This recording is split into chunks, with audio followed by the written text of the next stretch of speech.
desa kita, Pak Kades, ada Pak Kades? Mana Pak Kades? Nah, kita doakan semoga Pak Kades beserta anak dan istri-istrinya. Berapa? Satu? Oh, berarti terbalik. Kita doakan semoga Pak Kades beserta istri dan anak-anaknya semoga dalam ridho dan berkah Allah Subhanahu wa Ta'ala. Para tuan guru yang mohon maaf tidak dapat saya sebut nama dan gelarnya satu persatu, insya Allah tidak mengurangi takzim dan silaturahim saya. Ibu bapak hadirin yang insya Allah kita semua dimuliakan oleh Allah Subhanahu wa Ta'ala.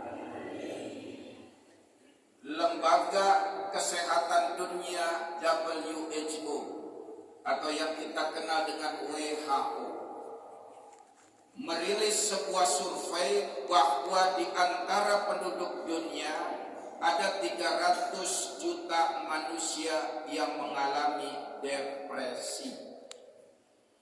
16,5 jutanya berasal dari masyarakat Indonesia. Sejalan dengan itu, survei kesehatan Indonesia menyebutkan lebih atau tidak kurang dari 20% masyarakat Indonesia mengalami depresi. Kenapa? Yang pertama, karena banyak manusia yang berbuat dan beramal bukan karena Allah. Kalau dia berbuat beramal karena Allah, insya Allah indah, mudah, berkah, alhamdulillah. Tapi kalau kita berbuat bukan karena Allah, siap-siap kecewa. Ya Bu, Bu ya, ya Bu, buaya. Dalam hal apapun, dalam keluarga, berumah tangga, bertetangga, bermasyarakat, berbangsa dan bernegara, kalau kita berbuat beramalnya bukan karena Allah, siap-siap kecewa. Bu, saya mau tanya sama ibu nih, ibu-ibu ngurus anak ngelayanin suami karena suami apa karena Allah? Cakep, soleha semuanya nih. Tapi yang belakang belum teriak keras, belum kompak, Pak Kades belum dengar. Saya tanya sekali lagi, ibu-ibu ngurus anak ngelayanin suami karena suami apa karena Allah? Cakep, ini dengerin ya. Satu malam ibu bangun tahajud, bangunin suami berharap tahajud bareng, tapi suami dibangunin sulit. Akhirnya ibu tahajud sendiri. Selesai ibu tahajud, suami ibu bangunin masih susah. Akhirnya ibu masak makanan untuk sarapan pagi suami sebelum tugas keluar rumah. Ibu masak makanan terbaik, matang makanan, ibu tata sarapan pagi di meja makan. Suami ibu bangun suami, mandi suami, berpakaian suami. Tapi setelah itu, suami langsung keluar rumah, makanan sarapan pagi yang ibu sudah siapkan tidak disentuh sedikit pun. Ibu kecewa enggak? Katanya karena Allah. Paham kan perempuan, paham? Belum semenit udah berubah coba.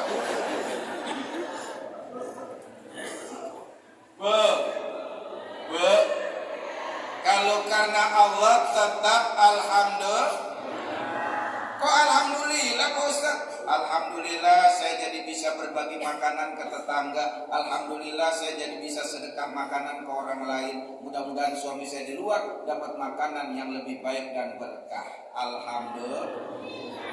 Nggak ada kecewanya. Kalau ibu susah payah ngurus anak, ngurus rumah tangga masih sering kecewa, berarti belum benar-benar karena Allah. Jadikan ibu susah payah, capek payah ngurus anak keluarga sebagai ibadah dalam rangka menjalankan amanah Allah demi untuk meraih ridho Allah.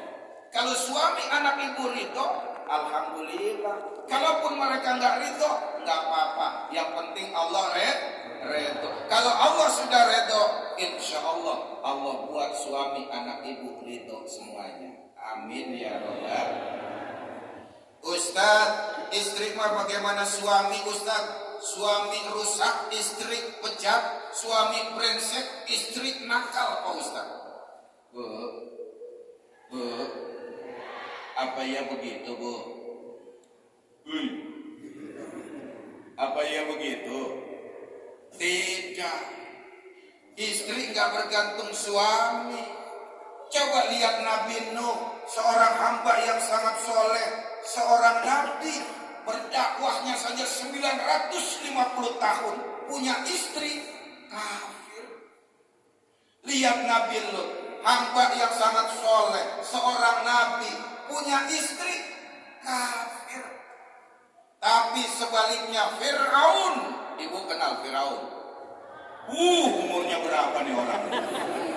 Sejaman sama Fir'aun. Paham ya Bu dari sejarah ya?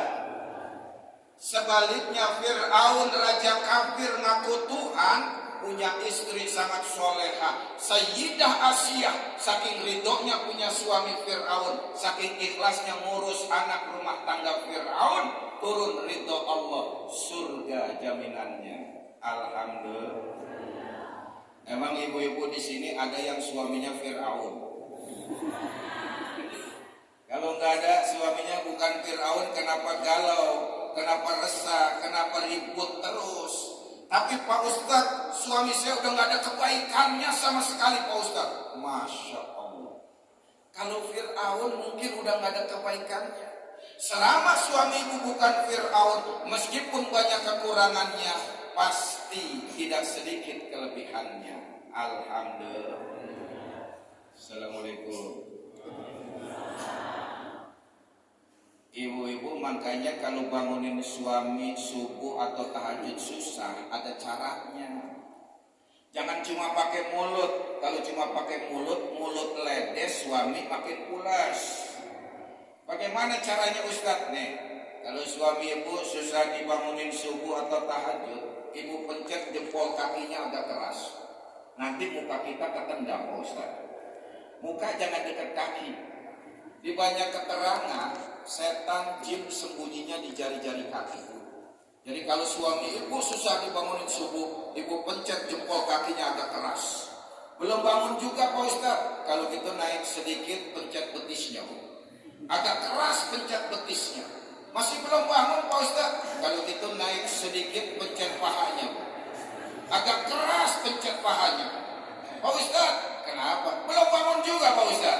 Kalau gitu naik lagi, pencet hidungnya. Udah meresah. Pencet hidungnya, kalau udah pencet hidungnya kan suaminya ngap-ngapan tuh ya. Bangun dah tuh. Ustaz, suami saya keblok banget, Pak Ustaz. Udah dipencet hidung belum bangun juga. Oke. Ini saya kasih jurus terakhir. Kalau suami ibu hidungnya dipencet belum bangun, mulut ibu tempelkan di telinga suami ibu, lalu ibu baca Yasin wal Qur'anil Hakim. Insya Allah suaminya langsung lompat tuh. Coba langsung ngamuk dia, lu doain gue meninggal. Assalamualaikum. Kita ini kadang lebih berharap pada manusia ketimbang Allah. Lebih sering mengandalkan makhluk ketimbang Sang Khaliq. Bapak Ibu, saya tanya, kalau sakit kemana Bapak Ibu pergi? Ke tukang sayur apa ke dokter? Ke dokter. Langsung connect otak kita, dokter yang kita tuju. Begitu percaya sama dokter, begitu berharap sama dokter, begitu sampai dokter malah bertanya sama kita. Apa pertanyaan dokter? Sakitnya apa, Pak? Sakitnya apa, Bu? Ternyata dokter nggak tahu masalah kita. Bapak Ibu kalau kendaraannya rusak, kemana Bapak Ibu bawa? Ke rumah makan apa ke bengkel? Bengkel. Langsung bengkel yang kita tuju. Begitu berharap dan percaya kita sama tukang bengkel. Begitu sampai bengkel, tukang bengkel malah bertanya sama kita. Apa pertanyaan tukang bengkel? Rusaknya apa, Pak? Rusaknya apa, Pak? Ternyata dokter tukang bengkel yang udah kita percaya dan andelin nggak tahu masalah kita. Allah yang menggenggam semua urusan hamba-hambanya, yang menguasai alam semesta, sering kita lupakan, sering kita nomor duakan. Nah, Assalamualaikum. Kita ini kadang-kadang aneh juga, berani bayar dokter puluhan juta pengen sembuh, padahal yang menyembuhkan siapa? Allah. Kenapa giliran Allah minta kita berat? Kotak amal lewat mikirnya masih 10 kali, 100 apa 50 ya? Aduh, kalau 100 ntar bapaknya ngerokok gimana? 50 aja deh, 50 ntar bocah jajan sekolah gimana? 20 deh, 20 ntar buat sarapan pagi gimana? Akhirnya 2000 lagi, udah lecak, robek, dekil, ditambah solasi lagi tuh. Masya Allah. Assalamualaikum. Nih ibu-ibu kadang-kadang juga lebih taat sama dokter ketimbang sama suaminya. Bu, ibu paham gak sering taat sama dokter ketimbang sama suaminya? Bapak-bapak gak sadar ya? Nih bini kita perempuan ke dokter baru pertama kali. Kenal dokter namanya juga belum. Begitu ngadep dokter, kata dokter, baik ibu, kalau begitu ibu silakan berbaring di sini. Berbaring gak? Nggak pakai protes. Baik ibu, sekarang silakan ibu tiduran di sini. Tidur nggak? Nggak pakai banyak alasan. Giliran suaminya ngajak tidur, oh gak apa, badan pada pegel semuanya pak, besok aja ya pak. Ada yang begitu ada? Mana orangnya mana? Pojokan kayaknya ngumpet nih. Assalamualaikum. Yang kedua, banyak manusia yang galau karena selama hidupnya dunia terus yang dikejar.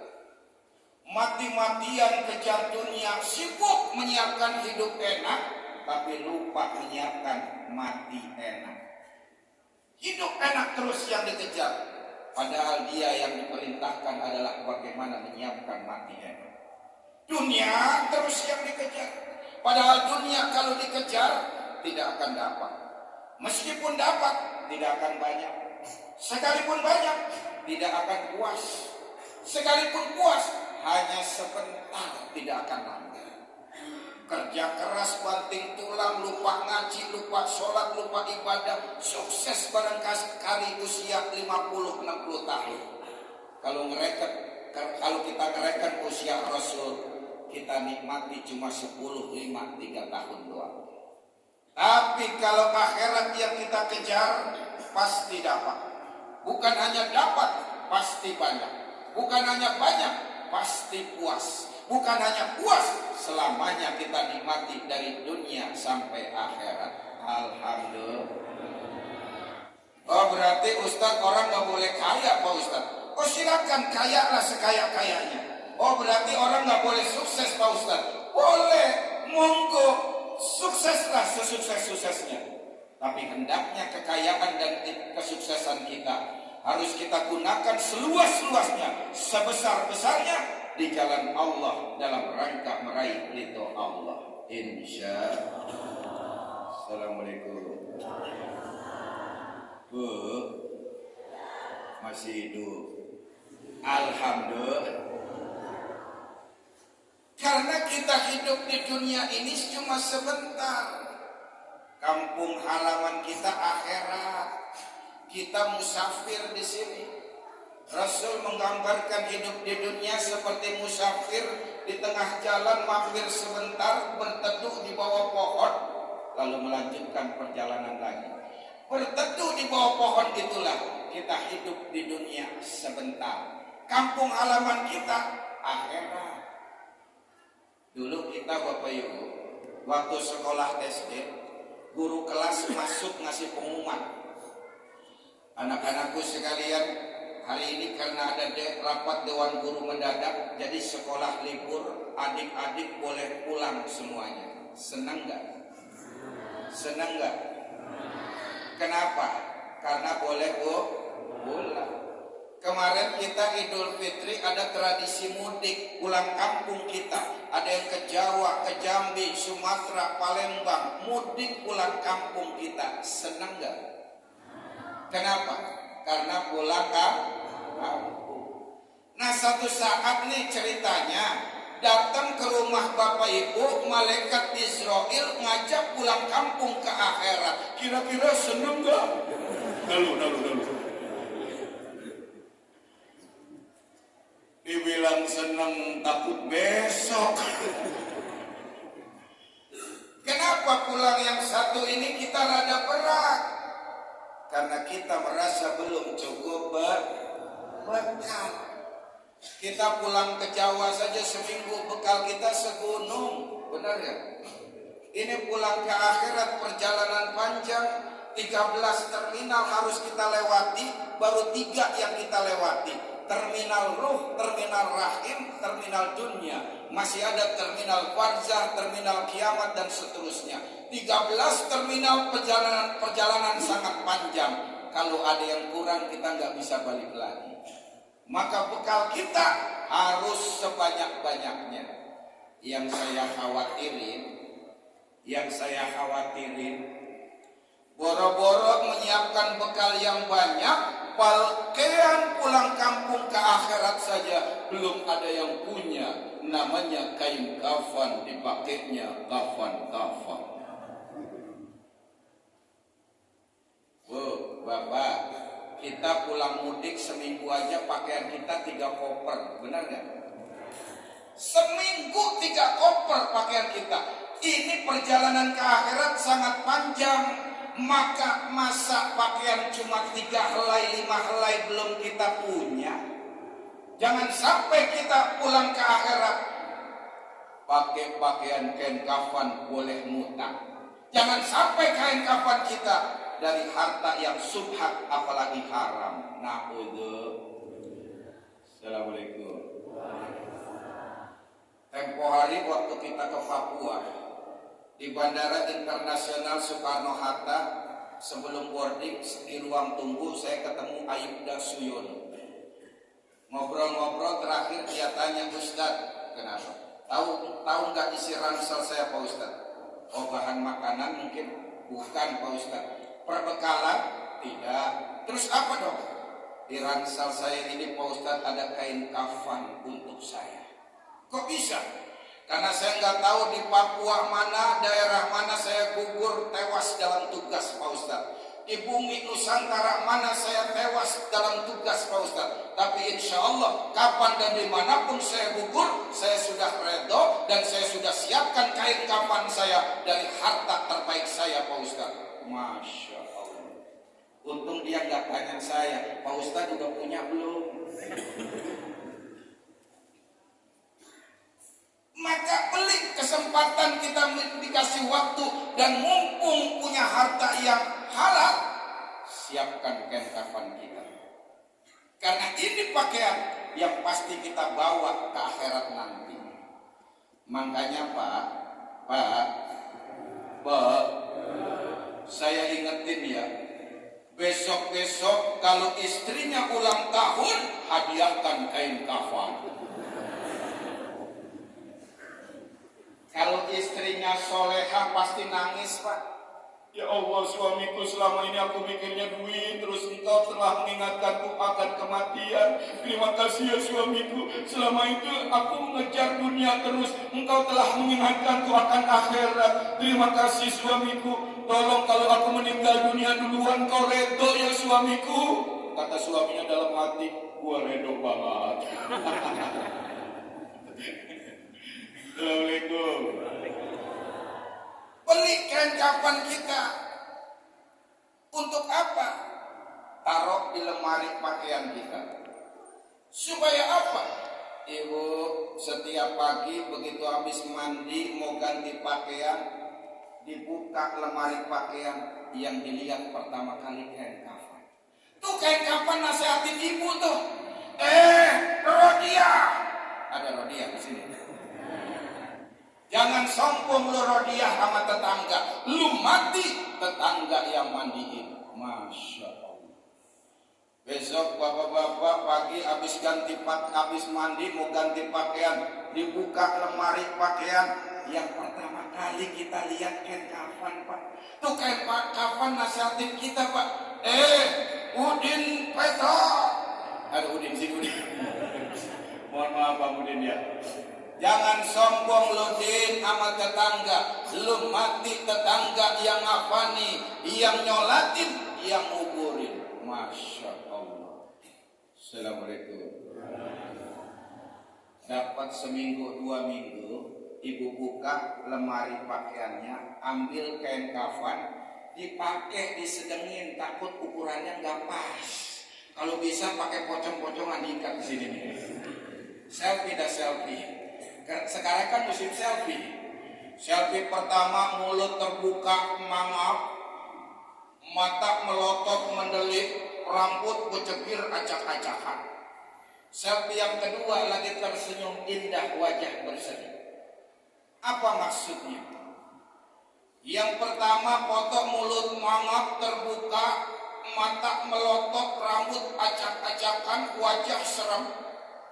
Ngingetin kita tuh, Bapak Ibu, kalau pengen matinya suul khotimah, neraka ganjarannya, situ nggak perlu sholat 5 waktu, puasa Ramadan tinggalkan, zakat jangan dikeluarkan, anak yatim caci maki, fakir miskin ente bully, insya Allah matinya suul khotimah.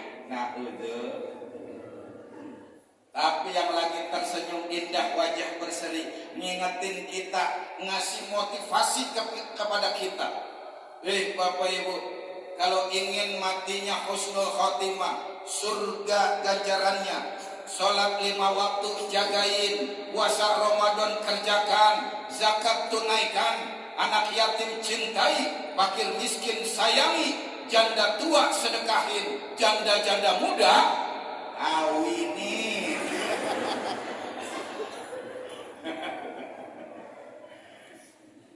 Assalamualaikum. Bu, ini kata teman saya ya, bukan kata guru saya. Kata teman saya, suami yang istrinya 4 itu disebut Superman. Terbang sono, terbang sini, pos 1, pos 2, pos 4. Suami yang istrinya 3 disebut the real man, pria sejati. Suami yang istrinya 2 disebut gentleman. Suami yang istrinya 1 disebut cemen. Ibu-ibu mau suami Superman apa cemen? Superman apa cemen? Wahai para cemen sekalian. Ini cemen semua kayaknya. Pak Kades raja cemen kayaknya. Yang ngomong juga cemen juga sama Pak Kades. Assalamualaikum. Kira-kira kita ngaji sampai jam 12 sanggup nggak? Sampai jam 2 pagi? Sampai subuh? Masya Allah, luar biasa ini kampung ini. Ngaji dari maghrib sampai subuh. Saya nggak pesan apa-apa dah, kalau ceramah dari maghrib sampai subuh pesan ambulan aja dah. Tapi masih fokus ya Bu ya. Bapak-bapak masih konsentrasi. Saya mau tes fokus dan konsentrasinya dulu. Coba tangannya dikedepanin dua-duanya. Ya, tangannya dikedepanin dua-duanya. Jarinya digerakkan semuanya, Bapak Ibu semuanya, yang didapat, yang di depan, yang di luar. Dilurusin ke depan dua-duanya, jarinya digerakkan. Ikuti perintah, jangan lihat contoh ya.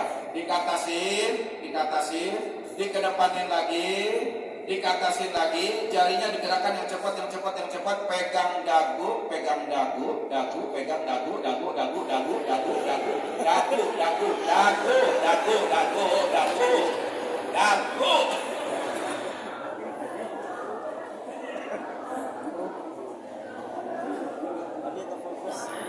Rupanya orang berdiri jarak dagu jidat rupanya. Kan saya bilang ikuti perintah, jangan lihat contoh. Contohnya diikutin, perintahnya kaget. Ini kalau ngaji salah paham bahaya nih. Kata gurunya, ambil yang baik, tinggalkan yang jelek. Dari rumah bawa sendal jelek, pulang nyari sendal yang baik. Nah, Assalamualaikum. Maka siapkan bekal kita sebanyak-banyaknya, sebaik-baiknya. Kenapa? kalau kematian sudah datang tidak ada lagi yang bisa menghadang. Aina takunu yudrikumul maut walau kuntum fi burujin musyayyadah. Panjenengan ngumpet dimanapun di benteng yang paling kokoh, nyelam ke dasar lautan, naik ke puncak gunung tertinggi, pergi lari ke ujung dunia. Kalau kematian sudah datang, tidak ada yang bisa mencegah apalagi menghadangnya. Subhanallah. Dan kematian syaratnya tidak harus sakit. Banyak orang sehat meninggal dunia. Haji Mas Said meninggalnya di lapangan futsal.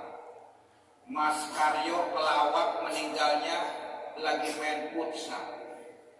Karena memang syarat mati tidak harus sakit dulu. Dan syarat meninggal tidak harus tua dulu. Yang muda banyak, yang masih baik banyak. Bahkan menurut survei hari ini rata-rata kematian tertinggi adanya di kalangan remaja. Kenapa? Noh, di Jawa Barat belum lama ada para pemuda pesta miras oplosan mati bareng. Belum pernah saya dengar di berita ada pesta aki-aki nini-nini pesta miras bareng mati bareng. Belum pernah. Di Bandung ada grup motor, geng motor, tawuran, ngetrek bareng, mati bareng. Belum pernah saya dengar ada aki-aki ngajakin nenek-nenek, nih, kenapa? Kita ke perapatan yuk, ngapain? Ngetrek bareng, udah lama nih gak ngetrek. Belum pernah. Makanya tingkat kematian tertinggi sekarang di remaja. Belum lagi narkoba menembus semua dusun, anak SD dicekoki narkoba. Maka syarat meninggal tidak harus tua dulu. Bisa jadi bapak ibu duluan, saya belakangan. Atau dibalik, saya belakangan, bapak ibu duluan. Assalamualaikum. Kata Rasulullah, kullu ma huwa atin qaribun. Segala sesuatu yang pasti datangnya dia sangat dekat. Kematian pasti datang, maka dia sangat dekat di kehidupan kita. Saking dekatnya kita sering lalai. Saking lalainya kalau ada orang meninggal kita bilang mendadak. Kasihan ya Rodia, kenapa? Matinya mendadak. Sebetulnya nggak ada mati yang mendadak. Kenapa? Dalam rahim usia 4 bulan di ibu kita udah ditentukan kapan di mana kita meninggal. Kenapa kita bilang mendadak? Karena kita sering lupa dengan kematian. Aneh ya Udin, kenapa? Semalam ngopi bareng, tadi pagi meninggal dunia. Kata saya itu nggak aneh. Kalau semalam ngopi bareng, tadi pagi meninggal, itu biasa. Yang aneh itu semalam meninggal, tadi pagi ngopi bareng. Nah, itu yang aneh itu. Benar ya? Kalau semalam ngopi paginya meninggal udah banyak. Kenapa? Emang kematian bisa datang kapan saja. Maka siapkan bekal kita terbaik. Kata Rasul, setiap ibnu Adam meninggal, semua amalan terputus kecuali 3 perkara. Apa itu? Yang pertama sedekah jariah. Yang kedua ilmu bermanfaat. Yang ketiga anak soleh yang sering doain orang tuanya. Kalau didik anak supaya jadi amal jariah kita berat, bertahun-tahun, pegel, sering makan hati, besar, belum tentu soleh. Kalau ilmu bermanfaat, mondoknya lama, bertahun-tahun, harus ulat, besar, belum tentu manfaat. Tapi kalau sedekah jariah, cukup ringankan hati, ikhlaskan diri, insya Allah amalan itu mengalir terus sampai akhirat, sampai di hari hisabnya Allah Subhanahu wa ta'ala. Insya Allah. Assalamualaikum. Kita dikasih bocoran dalam Al-Quran, laula akharjani ila ajalin qarib. ada orang yang sedang sakaratul maut berandai-andai minta dibalikin lagi ke dunia. Ya Rob, balikin aku ke dunia sebentar ya Rob. Emang kamu mau ngapain? Fa'asaddaqo, aku pengen sedekah. Kata Imam Ibnu Qayyim, kenapa orang yang sedang sakaratul maut kalau dikasih waktu sebentar dia pilih sedekah, bukan sholat, bukan puasa, bukan haji dan umroh? Kenapa sedekah yang dipilih? Kata Imam Ibnu Qayyim, pertama karena sedekah meringankan sakaratul maut. Semakin sering kita sedekah, semakin ringan sakaratul maut kita. Yang kedua, lampu yang paling terang di alam barzah adalah lampu sedekah. Bapak Ibu, kita di kuburan sendiri, sepi, gelap, dan gelapnya berlapis-lapis. Bisa dibayangin nggak gelap yang berlapis-lapis? Kalau dalam Al-Quran digambarkan seperti Nabi Yunus ditelan perut ikan. Di dalam perut ikan gelap gulita, ikannya di dasar lautannya gelap gulita. Ketika itu di malam hari pun gelap gulita. Gelapnya bertingkat-tingkat berlapis-lapis. Itulah kita di kuburan di alam barzah. Dan hanya bisa diterangi dengan amal soleh kita. Dan lampu yang paling terang adalah amal sedekah kita. Insya Allah. Yang ketiga, kata Imam Ibnu Qayyim, nanti di surga ada pintu yang paling megah, indah, mewah, namanya pintu Asy-Syakhoya. Pintu itu hanya bisa dimasuki oleh para dermawan yang ahli sedekah. Yang keempat, tanda diterimanya amal ibadah kita ketika kita senang, gemar sedekah, ringan sedekah. Kalau kita ringan sedekah, senang sedekah, gemar sedekah, insya Allah tandanya amal-amal kita diterima semua oleh Allah Subhanahu wa Ta'ala. Tapi kalau kita pelit, ogah sedekah, malas berinfak, nahan hartanya untuk jalan Allah, hati-hati, bisa jadi banyak amal kita tertolak di hadapan Allah. Nah, itu yang kelima, nanti di pengadilan Allah yang paling berat dan lama dihisab adalah harta, dari mana dan kemana. Maka kalau kita sering sedekahin, insya Allah hisab kita indah, mudah, ringan, berkah. Alhamdulillah. Assalamualaikum.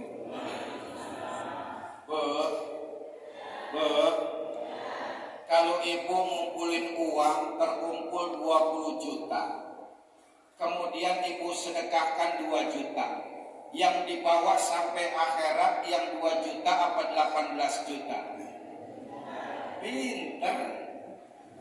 Yang kita bawa sampai pengadilan Allah yang 2 juta, yang 18 jutanya kemana? Dipakai kawin lagi sama suaminya. Assalamualaikum. Makanya kata Rasul, belilah semua kesulitanmu dengan sedekah dan obati penyakitmu dengan sedekah. Siapa yang rumah tangganya berantakan, rapihin dengan sedekah. Siapa yang hidupnya kacau balau, tata lagi dengan sedekah. Siapa yang bisnisnya mentok, proyeknya gagal, ekonominya jatuh, pancing dengan sedekah. Karena kata Rasulullah, belilah semua kesulitanmu dengan sedekah. Bahkan musibah tidak pernah mendahului sedekah. Kalau Bapak Ibu mau ke laut, ketika berangkat sedekah, di perjalanan di tengah lautan sampai pulang, Allah jamin bebas musibah, bala, bencana. Insya Allah. Karena musibah tidak pernah mendahului sedekah. Bapak Ibu, sedekah malam ini dijamin sampai besok malam Allah bebaskan dari musibah. Alhamdulillah. Assalamualaikum. Makanya kata Rasul, kalau ada orang datang ke rumah kalian minta bantuan, minta sedekah, kasih. Meskipun yang minta berada di atas kuda. Maksudnya apa sih? Meskipun yang minta nggak pantas minta. Ke rumah kita datang bawa mobil, nggak taunya dia minta sedekah. Kata Rasulullah, yang model begitu kasih. Kenapa? Boleh jadi itu malaikat yang Allah utus ingin muji kita. Kalaupun bukan malaikat, siapa yang menggerakkan jiwanya? Orang miliaran, kok dia minta bantuannya ke kita? Itu memang Allah yang pilih, Allah yang punya mau. Pengen muji rasa syukur kita, iman, Islam, takwa kita. Insya Allah. Assalamualaikum. Ayah bunda, hari ini di Gaza Utara masih terjadi kelaparan yang ekstrim. Alhamdulillah kemarin sudah gencatan senjata 19 Januari. Tapi biasanya Zionis ini suka ngeprank ayah bunda. Ini dia mau tanda tangan karena Amerika yang mensupport habis-habisan perang Israel sedang kena azab, 3 kotanya jadi neraka, kena api tornado perang ayah bunda. Jangankan mau bantu Israel, sekarang Amerika aja lagi minta bantuan negara-negara tetangga. Maka Israel terpaksa tanda tangan. Mudah-mudahan ini menjadi awal kemenangan umat Islam dan warga Palestina. Amin. Tapi meskipun demikian tugas kita belum selesai sampai benar-benar Baitul Maqdis di tangan kekuasaan umat Islam. Bahkan untuk merehabilitasi infrastruktur, menurut UNDP PBB membutuhkan waktu 15 tahun dengan dana 803 triliun. Itu baru dari bangunan ayah bunda. Karena sepanjang perang setahun ini semua rumah penduduk bangunan hancur rata jadi tanah ayah bunda. Belum itu rehab ekonominya, pendidikan, psikologis, kesehatan dan lain sebagainya. Nggak cukup ayah bunda. Apalagi saat ini di Gaza Utara masih terjadi kelaparan. Anak-anak di sana bukan nyari makanan di tong-tong sampah, bahkan setetes air bersih mereka sering menjilat keran-keran yang kering untuk mengisi kerongkongan mereka. Kalau ada mobil bantuan truk mereka berhenti, ya mobil truk berhenti mereka lari ke kolong truk. Kenapa? Nyari tetesan air tuh karburator air AC, mereka buka mulutnya, yang penting masuk kering, kerongkongannya jadi basah ayah bunda. Allah. Kita di sini nikmat Allah mana yang nggak kita rasakan? Berlimpah nikmat karunia rizki Allah.